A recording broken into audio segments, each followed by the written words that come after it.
Berawal dari kegemarannya dengan barang lawas dan pengalaman bekerja di salah satu stasiun radio, membuat Dimas Indra menjadi seorang kolektor radio transistor. Beragam radio dari tahun 50-an hingga 90-an terlihat terpajang rapi di rumahnya. Koleksi tersebut dia kumpulkan sejak tahun 2015 hingga saat ini. Oke, nama saya Dimas Indra Febrianto. Saya tinggal di Endang Growong RW 2 RW 4 Pucang Rejo Muntilan, dan saya adalah kolektor radio transistor lawas. Awal saya mengkoleksi radio itu pertama-tama adalah saya dulu pernah siaran, Mas. Jadi saya pernah siaran di salah satu radio di Magelang. Terus saya selesai siaran itu, setelah itu memang basicnya udah suka dulu dengan barang-barang lama. Jadi yang ada hubungannya dengan saya siaran yaitu radio. Dari situlah saya mulai mengkoleksi radio ini. Saya punya radio transistor karena saya memang spesialisnya radio transistor kayak gitu. Jadi ada transistor itu kan macam-macam, dari sekitar tahun 50-an sampai tahun 90-an. Dari transistor model seperti ini, terus yang bodi kayu, terus ada yang pocket seperti ini transistor juga tapi pocket atau radio saku, ini era tahun 90-an. Nah seperti itu, dari gelombang MWSW tapi belum ada FM-nya kayak gitu. Gelombang radio itu kalau zaman dulu ya, radio-radio seperti ini itu gelombangnya itu masih MW dan juga SW. Kalau MW itu untuk mendengarkan atau frekuensinya itu untuk lokal ya, untuk daerah Indonesia itu dalam negeri. Kalau SW itu untuk luar negeri kayak gitu. Nah, beriringnya waktu itu MW itu berubah menjadi AM. Terus setelah itu semua radio pindah ke frekuensi FM. Seperti sekarang ini radio-radio itu sudah FM semua. Jadi untuk ditangkap melalui radio seperti ini nggak bisa, karena kan sudah beda, gelombangnya sudah beda. Karena ini kan MWSW, radio lama itu MWSW kayak gitu. Kalau radio sekarang kan FM itu. Walaupun radio MW sekarang itu masih ada di RRI lah, di Jogja itu masih ada radio AM lah, kalau sekarang kan bilangnya AM, tapi nangkepnya pakai gelombang MW karena zaman dulu itu adanya MW, kalau sekarang berubah menjadi AM. Kalau di Magelang sendiri itu semua radio sudah FM semua, jadi MW-nya atau AM-nya sudah tidak ada. Zaman dulu ya, kita ngomong zaman dulu, radio itu kan balik lagi tadi ada MW juga SW kayak gitu. Nah, radio-radio MW itu kan didengarkan cuma untuk orang-orang dalam negeri, maksudnya siaran-siaran dalam negeri, siaran-siaran lokal seperti itu. Nah, kalau SW itu siaran luar negeri. Jadi zaman-zaman dulu orang-orang Belanda ya, karena ini kan era-era penjajahan ya, waktu era belum kemerdekaan sampai setelah kemerdekaan. Nah, orang-orang Belanda itu dulu untuk mendengarkan berita di negaranya sana, di luar negeri itu juga pakai radio ini. Contohnya radio ini yang di sebelah saya ini radio dengan gelombang SW. Nah, SW, shortwave namanya, untuk mendengarkan siaran-siaran luar negeri. Ini markanya dari Sonic dengan knob kompas. Ini namanya kompas seperti ini. Nah, ini lengannya di samping sini, unik di samping sini. Untuk on-off-nya di samping sini. Nah, tangkainya masih utuh, antena juga masih utuh. Jadi ini cukup masih komplit. Nah, jarum gelombangnya frekuensinya di sebelah sini. Nah, sekarang banyak pemburu radio dengan tuning kompas dan harganya relatif lebih tinggi daripada radio-radio lain. Dan juga radio-radio warna pastel kayak merah, putih, warna wortel, biru, hijau toska kayak gitu. Nah, itu sekarang menjadi buruan kolektor, Mas, dan harganya sudah lebih tinggi daripada waktu saya dulu masih banter-banter berburu seperti itu. Kalau yang menarik radio ya, terutama radio transistor, karena radio itu ada dua, satu radio tabung dengan komponen tabung, dan yang satunya lagi yaitu radio transistor seperti yang saya koleksi di belakang saya ini. Kalau radio transistor kebanyakan kan pakai baterai kayak gitu. Nah, uniknya atau bagusnya yang saya suka ya itu radio-radio transistor ini banyak memori bagi orang-orang tua sekarang. Artinya ini kan era-era tahun 50-an kayak gitu. Jadi banyak yang bisa mengenang kondisi radio era zaman dulu, bisa dilihat dari sekarang kayak gitu. Nah, Kalau tabung itu kan lebih tua lagi. Tabung itu eranya kan sebelum kemerdekaan, walaupun setelah kemerdekaan ada. Cuman kebanyakan orang-orang yang mengalami radio tabung itu kan sudah tidak ada kayak gitu. Jadi untuk membangkitkan memori kayak gitu kan sudah susah karena orangnya tidak ada. Nah, kalau transistor masih banyak. Jadi niat saya kan untuk mengkoleksi radio transistor ketika ada pameran, ketika diperlihatkan orang atau ada orang yang kebetulan main ke sini, dia akan membangkitkan memori zaman waktu dulu. Ini bapakku dua iki dulu, mbahku biar dua iki ya kayak gitu. Jadi asiknya radio transistor seperti itu.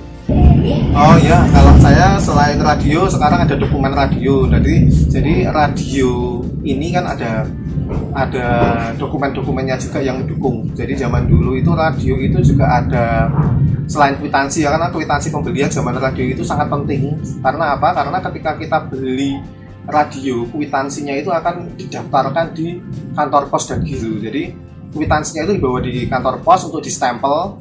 Biasanya 10 hari, maksimal itu 10 hari setelah pembelian. Jadi ketika kita beli barang itu di Jakarta misal, atau di Semarang atau di Jogja, terus kita pakainya di Magelang, ya kita harus daftarnya di kantor posnya Magelang kayak gitu, akan mendapatkan stempel. Setelah itu kita akan mendapatkan kartu izin radio. Kartu izin, di belakang kartu atau surat izin radionya itu ada namanya, ada nama, ada merek radionya, ada seri apa, tipe apa, alamatnya, seperti itu. Nah, terus setelah mendapatkan surat izin radionya, nah setiap bulannya kita akan ditarik pajak, Mas, karena zaman dulu radio itu juga bayar pajak. Untuk mendapatkan siarannya, untuk legalitas juga, itu radio itu ada pajaknya setiap bulan. Satu lembar kertas atau surat pajak itu, kartu pajak itu untuk 1 tahun dan untuk 1 nama. Jadi ketika kita dapat kartu pajak seperti ini, nah itu hanya untuk 1 orang 1 tahun. Jadi tidak mungkin ada yang double. Ketika kita mengkoleksi 1 nama 1 tahun, itu nggak mungkin ada yang ngebarin, nggak ada kembarannya, nggak ada. Ketika kita jual, ya udah itu hilang kayak gitu.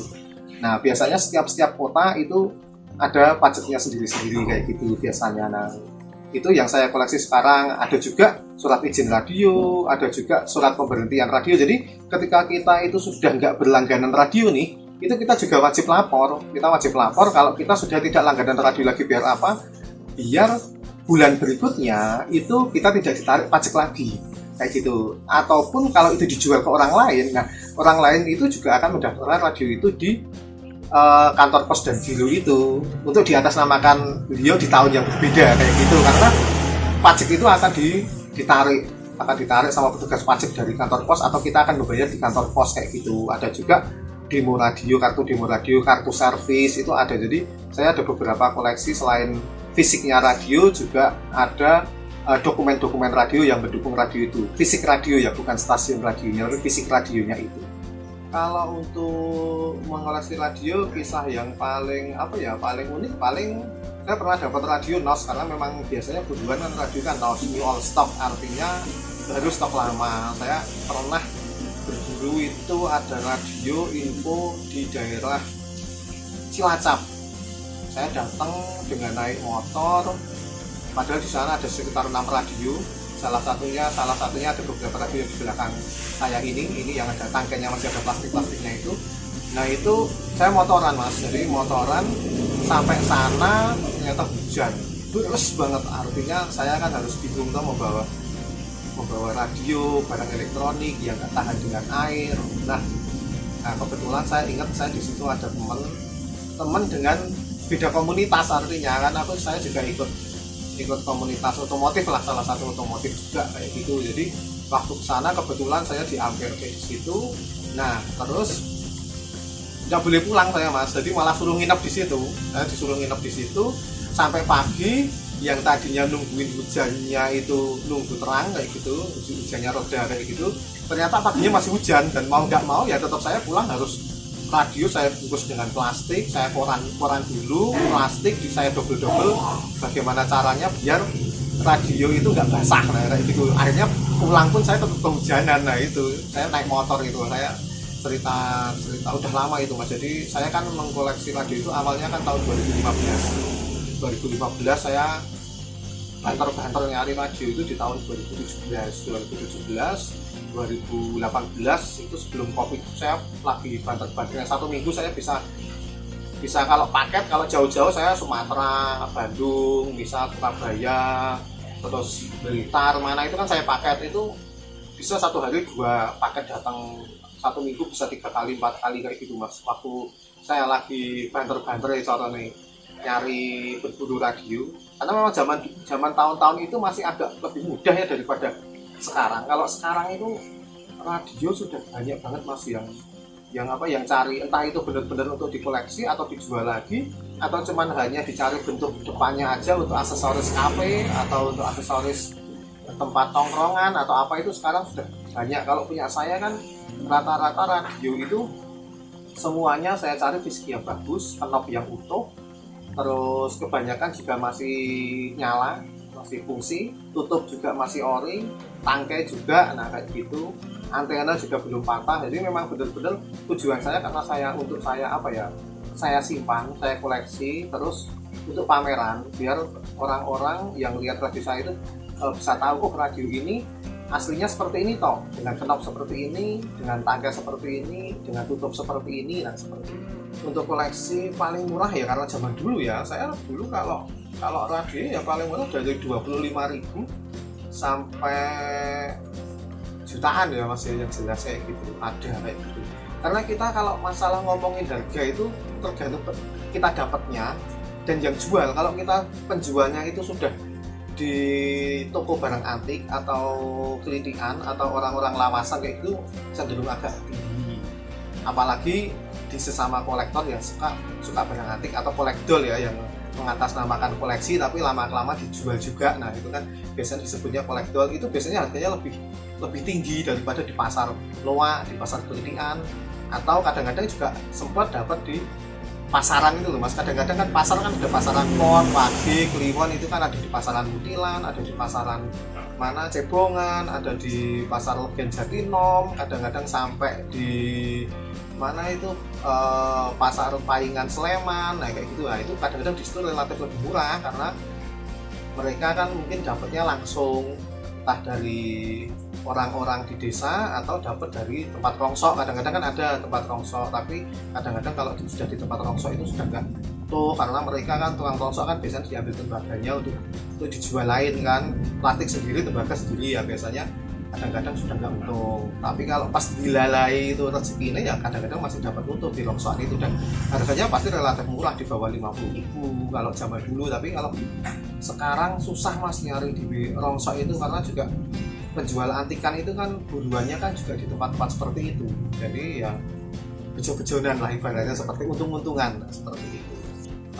Radio itu tergabung, ada komunitasnya mas, cuman tergabungnya bukan atas nama, biasanya atas nama bukan komunitas radio, tapi kita mengatasnamakan yang lebih global, yaitu komunitas audio. Jadi komunitas pecinta audio lawas, atau kita singkatnya dengan Kompas, komunitas pecinta audio lawas. Nah audio sendiri itu kan melingkupi banyak mas, artinya tidak cuma radio. Walaupun kalau saya sendiri basicnya memang pecinta radio, saya tergabung dalam komunitas pecinta audio lawas. Di situ juga ada yang suka gramafon, ada yang suka turntable, ada yang suka reel tape, ada yang suka tape recorder, ada yang suka ya macam-macam. Yang namanya audio itu kan banyak. Nah, kita tergabungnya di komunitas pecinta audio lawas gitu. Ya kegiatannya untuk kita komunitas pecinta audio lawas biasanya kita pameran gitu. Kita pameran di acara-acara yang pas kayak gitu, temanya pas dengan kita kan tetap baunya bau lawasan ya, antikan lawasan, nah seperti itu. Nah di situ kita biasanya diundang, kadang-kadang diundang atau kita ikut serta, atau kita dapat undangan acara lain kayak gitu yang berbau dengan audio misal kayak gitu. Nah kita biasanya pameran mas, biasanya pameran, terus teman-teman yang tergabung dalam komunitas pecinta audio lawas itu kita jambil ibaratnya seperti itu, untuk bisa mengikuti atau menyumbangkan koleksinya biar kita bisa jadi satu. Jadi ketika kita pameran itu kan kita atas namanya komunitas pecinta audio lawas. Nah, artinya di situ kan tidak cuma radio saja. Jadi biasanya kalau ada gramafon, ada turntable, ada reel tape itu dari teman-teman yang lain yang tergabung dalam komunitas itu, seperti itu. Kalau mau gabung mudah saja, tinggal hubungin saya. Oke, nomor teleponnya saya di 085725704474. 085 7257 04474. Nah, di situ silakan menghubungi saya, terus nanti kita masukkan ke dalam grup, ada grup WA-nya di komunitas pecinta audio lawas. Nah, setiap kali nanti kita ada undangan pameran atau undangan dari komunitas lain untuk datang di pamerannya, itu nanti kita akan bisa hubungi untuk bisa datang bareng-bareng. Kalau kita yang pameran, nanti juga bisa ikut dalam pameran itu koleksinya.